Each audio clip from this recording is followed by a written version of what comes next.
So actually the previous step got failed because we have missed two parts. One is on both the instance 1p and 1s we have to disable the firewall. So we have to go on to the firewall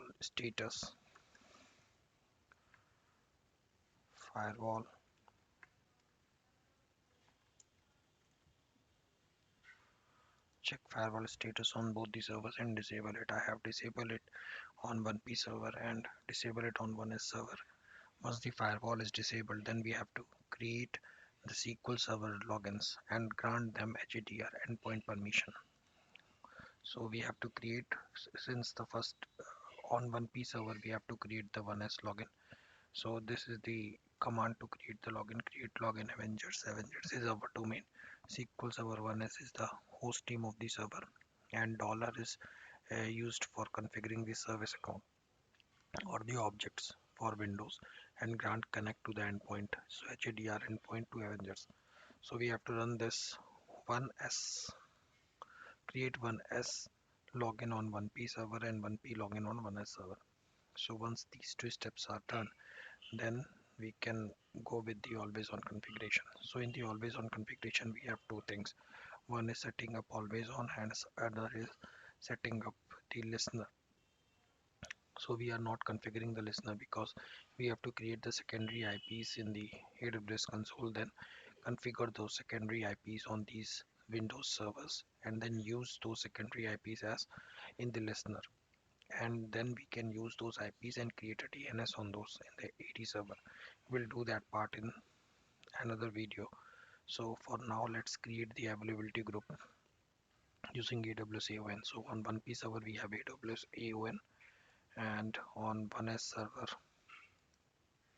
we have AWS AON in the restoring mode, and we don't have any availability group on this also.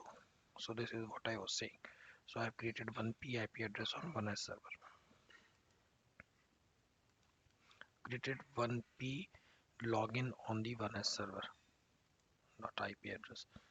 And if I go to the domain, so here we can see we have the object AWS AON SQL.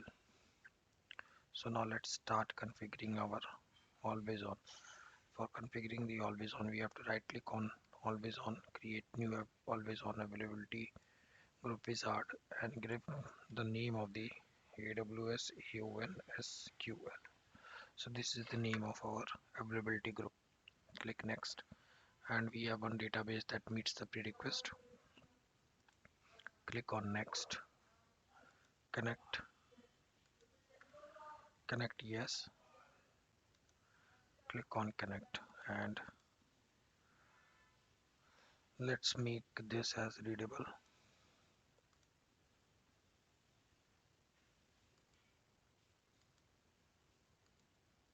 By enabling this option, actually we will able to access our secondary database. We will able to run the read queries on it endpoint. So this is what we have done. We have granted these IDs permission on each and every instance, and since 5022 port is required, so we have disabled the firewalls. Backup preference is default listener.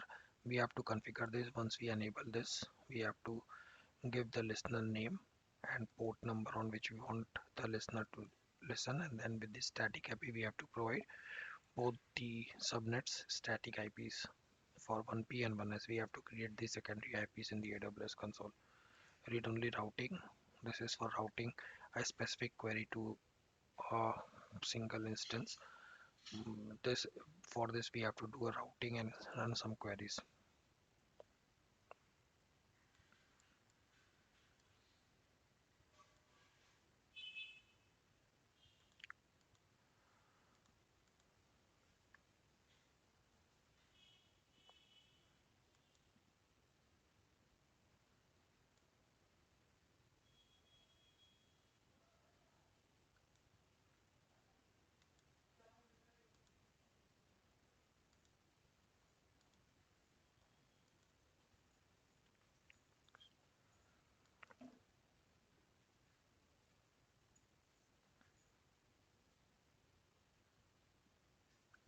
Since we have already created the database and we store it on the secondary instance, so we don't have to do anything on this step. We can click on join only, click next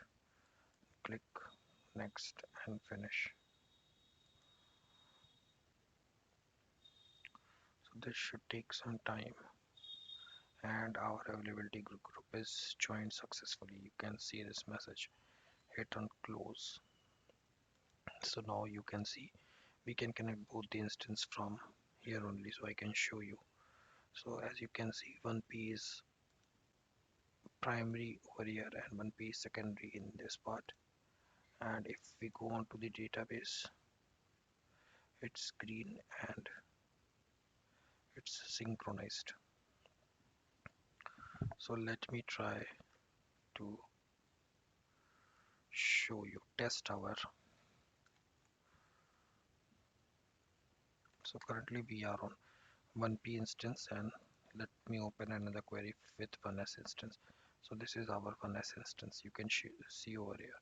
So 1P instance use AWS AON,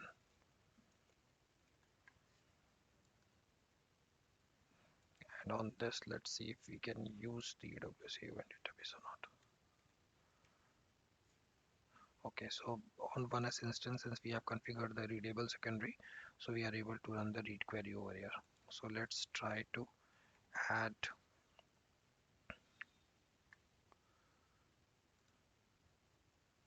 Let's first select star from product table. See, we have 6 column, 5 insert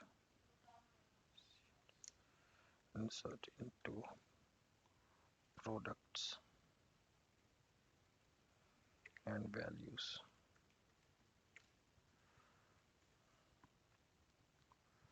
Value is test, comma 600.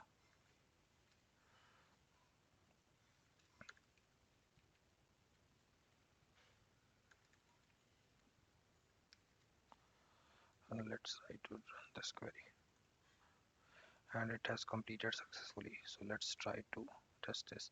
Now we have one more value over here. Let's try to run this command on 1S instance. So we can see test row has been added in on the secondary instance as well. So this query is running on the secondary instance. Let's try to add one more row. So let's try to add test 1 2 3 and change the value to 1600. Once we run this query, so we are running this query on the 1P instance, and the value is getting replicated, or the data is getting replicated to 1S instance. See, one row is added. Let's select it. We have one more value, and once we run this query over here, we will see one more row added. So test 1 2 3 is added over here.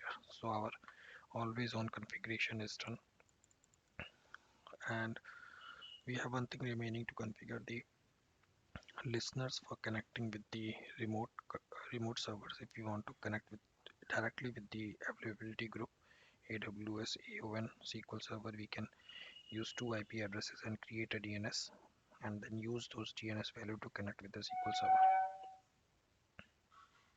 Thank you. That's all for configuring always on AWS EC2 instance.